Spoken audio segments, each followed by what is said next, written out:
Hello student, चलिए इस question को सॉल्व करते हैं। क्वेश्चन कह रहा है F2 and Cl2 are gases, Br2 is a liquid and I2 is a solid at room temperature. Why?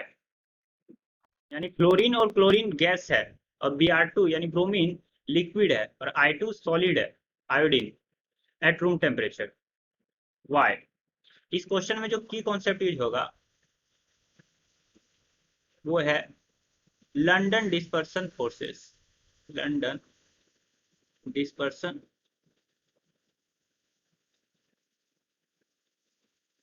Forces. अब लंडन डिस्पर्सन फोर्सेस होते क्या है? ये एक तरह का वीकेस्ट इंटरमोलिकुलर फोर्स होता है। Weakest intermolecular force. अब इसमें क्या होता है कि इंटरमोलिकुलर फोर्स इसमें होता है जब कभी भी दो एटम आपस में आते हैं यानी adjacent to each other, then जो इसके इलेक्ट्रॉन्स होते हैं वो एक फिक्स पोजीशन ले लेते हैं। ये न्यूक्लियस के, ये जो न्यूक्लियस है इसके साइड में, तो ये एक फिक्स पोजीशन ले लेते हैं। तो फिक्स पोजीशन लेने के कारण क्या होता है कि एक डायपोल का क्रिएशन हो जाता है। तो ये हो गया क्या? Induce dipole. Induce dipole moment यानी कि एक तरह का डायपोल मोमेंट का क्रिएट हो जाता है। और इस डायपोल मोमेंट से क्या होता है कि डायपोल मोमेंट से एक तरह का फोर्स जनरेट होता है जिसे बोलते हैं लंदन डिस्पर्सन फोर्स। क्योंकि यहाँ पे क्या हो रहा है कि डिस्पर्सन हो रहा है, इलेक्ट्रॉन्स का एक फिक्स पोजीशन लिया जा रहा है और एक तरह का टेम्पोररी डायपोल मूवमेंट का क्रिएट हो जा रहा है। Temporary dipole. और इसी तरह F2 Cl2 Br2 I2 ये सब यानी हेलोजन फैमिली का जो होता है स्टेट, वो डिपेंड करता है कि strength of London forces. Strength of London forces यानी इस पे डिपेंड करता है कि कितना स्ट्रेंथ है लंदन फोर्सेस का।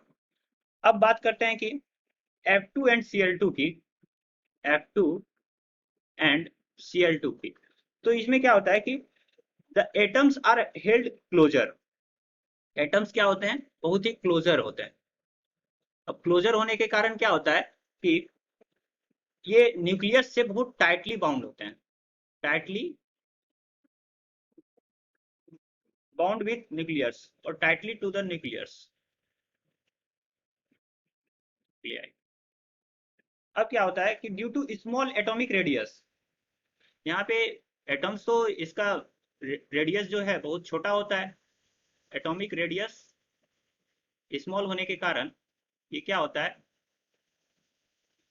कि लंदन फोर्सेस वीक पड़ जाते हैं। London forces weak. अब स्मॉल रेडियस होने के कारण क्या हुआ कि लंदन फोर्सेस वीक हो गए। क्यों? क्योंकि ये they exist in gaseous state, that's why they exist in gaseous state. ये हो गई बात F2 एंड Cl2 की। अब बात करते हैं Br2 में क्या होता है कि एटॉमिक रेडियस इंक्रीज हो रहा है क्योंकि डाउन द ग्रुप F2 उसके बाद Cl2 उसके बाद Br2 उसके बाद I2। तो यहाँ पे Br2 क्या हो रहा है कि एटॉमिक रेडियस इंक्रीज हो रहा है। एटॉमिक रेडियस यहाँ पे इंक्रीज हो रहा है। अब एटॉमिक रेडियस इंक्रीज होने से क्या हो रहा है कि इलेक्ट्रॉन्स जो है less strongly attracted towards the nucleus. Means ये इलेक्ट्रॉन्स जो हैं less strongly attracted towards the nucleus, जिसके कारण क्या होते हैं कि लंदन फोर्स स्ट्रॉन्गर हो जाते हैं। London force becomes stronger. अब ये स्ट्रॉन्ग हो जाएंगे तो क्या होगा कि Br2 जो है वो लिक्विड स्टेट में आ जाएगा। Liquid state.